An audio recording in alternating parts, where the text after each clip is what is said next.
Fala pessoal, beleza? Mais um fechamento de mercado no ar. Meu nome é Rafael. Bom, apesar do otimismo das bolsas internacionais, S&P subindo 1%, puxado por petróleo subindo 3%, e também pelo discurso do presidente do Fed, o Jeremy Powell, eu de verdade pensei que não ia trazer tantas novidades, né? Porque acabou de fazer um discurso na quinta-feira, mas ele foi ainda mais, a gente fala, mais dovish, né? Que seria o quê? Mais propenso a manter ou até cortar os juros do que subir os juros, né? Então, uma política monetária expansionista.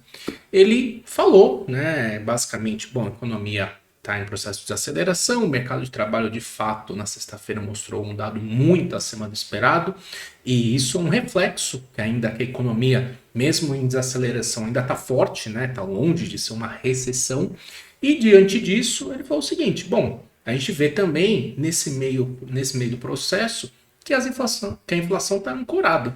E a inflação ancorada, isso é bom. Se a economia não está desacelerando quanto o esperado, o mercado de trabalho está saudável, a inflação está ancorada e, segundo ele né, o Powell falou, está bem otimista com relação com o andamento do ritmo dos preços e acredita que ano que vem a meta deve ser atingida e esse ano a gente não vai, provavelmente não vai bater a meta, mas vai ficar bem abaixo do que foi a inflação de 2022. Então a gente tem um cenário, né, que ele ressaltou um cenário de ou manutenção de juros, né? Em março vai subir os juros para 5%, manter os juros aí, ou até mesmo um corte no final do ano. Esse corte no final do ano é que o mercado projeta. Então, o mercado norte-americano subindo por conta disso, querendo ou não, evitou uma correção mais forte do Ibovespa, mas mesmo assim, aqui a gente fechou com uma queda próxima de 1%. Ainda a gente está se refletindo essa guerra, né, de Banco Central e o novo governo. Mais comentários do Lula questionando a independência do Banco Central, questionando a permanência do Roberto Campos Neto, falando que depende do Senado trocar o presidente do Banco Central. Enfim, isso, querendo ou não, estressa a curva, né? A curva que está alta, ela dá uma estressada ainda maior na parte mais longa, né? E isso a gente sabe, quando a taxa de juros, né, a curva de juros ela se desloca para cima, afeta em especial as empresas que são mais alavancadas, afinal de contas, juro mais tempo, mais alto, essas empresas vão pagar mais despesas financeiras, e em especial empresas que dependem muito do financiamento, dos juros para crescer, varejo e construção. E, mais uma vez, né, foi destaque de queda nesse pregão.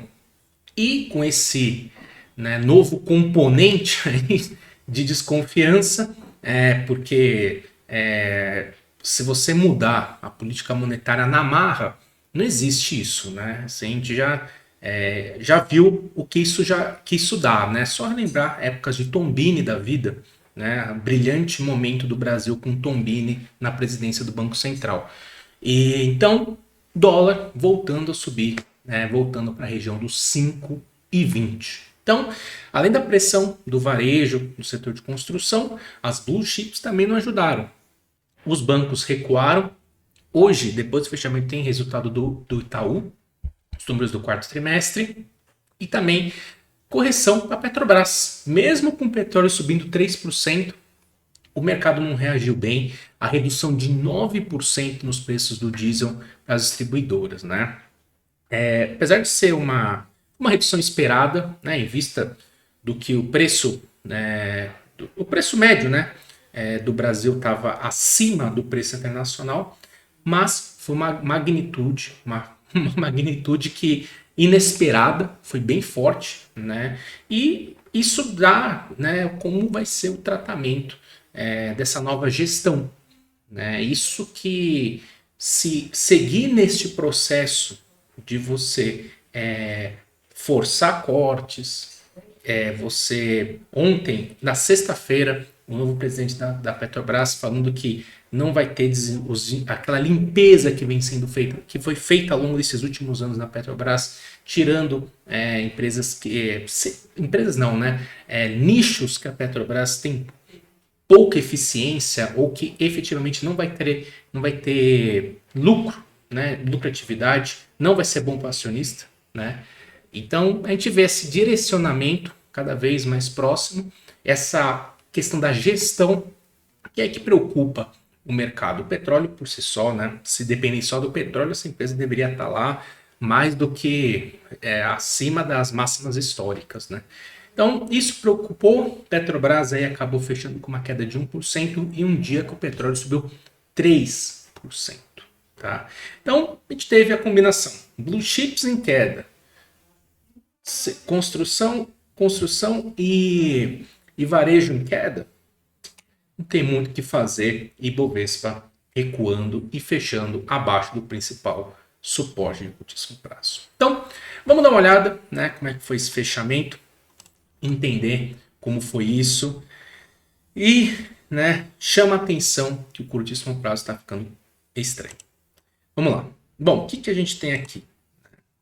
A gente tem o Ibovespa, como eu comentei aqui, ele fechando o dia abaixo do 109.200. Esse 109.200 foi o último fundo formado, né, que abriu o caminho para essa recuperação até o 115, 114, né?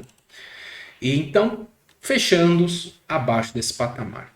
Para o mercado mostrar algum tipo de reversão, de recuperação no curtíssimo prazo, precisa voltar a negociar acima desse patamar.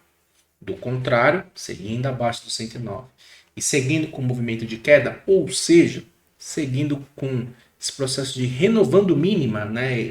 Ou no caso aqui, a mínima de hoje foi o 107.233, o mercado que está em uma congestão no curto prazo, está numa congestão no curtíssimo prazo, ganhando viés de baixa, porque perdeu o último suporte, abre caminho para o suporte mais importante, essa região dos 105, 104 mil pontos, tá? Amanhã o resultado de Itaú com certeza vai ser um catalisador importante para o mercado, né? Porque se vier um resultado muito abaixo do esperado, com certeza isso deve pressionar, né, o setor financeiro. E a gente vem observando também, né, a gente vai ficar de olho nessa questão da Petrobras, porque Petrobras tende a acompanhar bem o petróleo, né, e se eventualmente essa parte de gestão começar a fazer mais peso do que a commodity, pode frear esse processo, né, essa tentativa de recuperação do mercado, tá? Então vamos falar um pouquinho das blue chips, né? Vamos começar aqui falando da Vale, que apesar da queda de 1% do minério de ferro, que voltou para a faixa dos 123 dólares a tonelada, por enquanto, né? Por enquanto não, né? Fechou o dia segurando no R$ 87,00. Então, se confirmar esse candle de reversão, esse candle positivo, na verdade, né? Manutenção da tendência de alta a manutenção da tendência de alta de curto prazo e retomada do viés de alta de curtíssimo prazo, de olho no R$ 92,00. Se romper R$ 92,00, entra em alta em todos os tempos gráficos. Como eu disse, Petrobras. Hoje o petróleo subiu 3%, o papel aí caindo cerca de 0,5%, chegou a cair mais de 1%, tá? E no final das contas não conseguiu confirmar o rompimento da máxima de ontem, né? Ali o 25,87, e muita atenção para esse 24. E acima do R$ 24,00, tendência de alta de curto e de curtíssimo prazo garantida. Se perder, essa tendência de alta de curtíssimo prazo vai ser anulada. Então, tá comprado em Petrobras, principal referência, R$ 24,00, tá? E o Itaú, hoje foi, né, destaque aí de queda, caindo 2,3%. Os bancos, né, Banco do Brasil também caindo cerca de 2%. Bradesco nem tanto, né, mas Bradesco já caiu tanto nesses últimos tempos, né, então não dá nem para comparar. Mas, né, na expectativa pelo resultado, o banco fechando ligeiramente abaixo da faixa dos R$ 25,00, né? Esse é um suporte importante, essa região aqui dos 25, 24,50, tá? É uma região importante de suporte. Se eventualmente confirmar a perda desse patamar e deixar para trás esse R$ 24,00, esse viés de alta de curtíssimo prazo vai ser anulado, e sendo ele anulado, a expectativa é pelo retorno do fundo em R$ 23,00, tá? Então, basicamente, foi essas empresas que foram, né, destaque de queda. Aí a gente teve, como destaque negativo aí do setor de varejo, né, a gente teve mais um dia de forte queda do grupo Centauro, aí Marisa caindo forte, Tenda caindo, né? A própria Marfrig, né? Voltando aí para a faixa dos 6,50. A gente teve aí, como a gente falou, o setor, né, C&A, enfim, né? Setor de varejo, construção como destaque de queda. Do lado positivo, né? A gente teve destaque no setor de petróleo, né?